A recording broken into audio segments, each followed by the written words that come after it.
She said in the personality realm, she has a hard time being with the suffering that's going on in the world without closing down around it. To the extent that you are identified with yourself as a separate entity, to that extent, you will empathize with the suffering, and the amount and immensity of it is unbearable, and you will have to close down. On the other hand, to the extent that you extricate your identification from your separateness exclusively, or add in the other contextual framework that sees that everything that's happening is law unfolding, and that it is the way it is, which is a certain kind of, like my guru used to say to me, Ram Dass, don't you see it's all perfect? And I'd say, perfect? What about Bangladesh? What about children dying? What, you know? And he'd say, don't you see? Don't you see? Can't you see the plane where it means something different than it means here? And what I learned was that as I started to accept the fact there was a mystery in the universe that I didn't understand. See, we with our human minds and our human empathy judge the whole system. And what we're saying is, hey, God, you really screwed up. If you hadn't screwed up, you wouldn't make children die. You wouldn't do this. You wouldn't do that.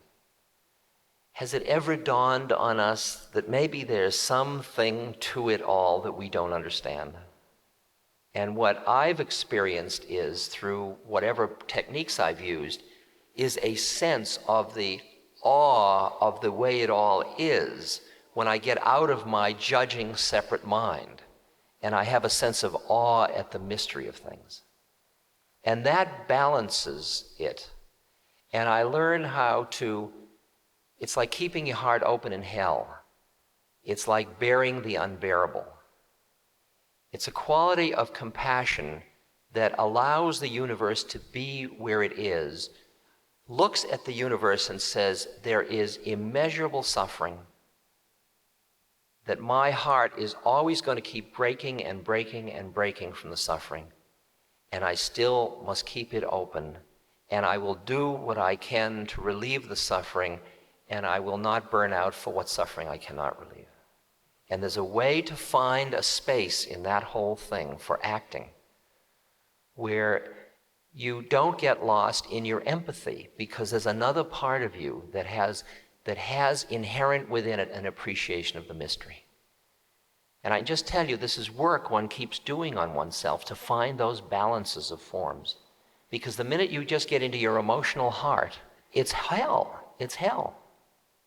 I mean, today, 35,000 women watched their babies die of malnutrition. 35,000. Think of one of them doing that. Think of 35,000. Where are you going to begin to feel the pain of that? Where? And so finally you kind of, but if you go like this, it closes you off from the life force. And in fact, the whole idea of staying alive in the universe, being living spirit, is the relation you have with suffering. And your ability to embrace the suffering and say, I don't understand it, but okay, and I'll do what I can, and my heart's going to break again and again and again and again, and here I am. And there is a way to be present in the midst of suffering and be peaceful. Because your lack of peace is not relieving anybody's suffering. Finally, you have to do this kind of work on yourself. You have to find a place to stand in the presence of it. Because every time you turn it off, you cut off the life force. And you cut off your ability to help it. It's a powerful issue. It's a very powerful issue. I mean, I'm glad you asked the question.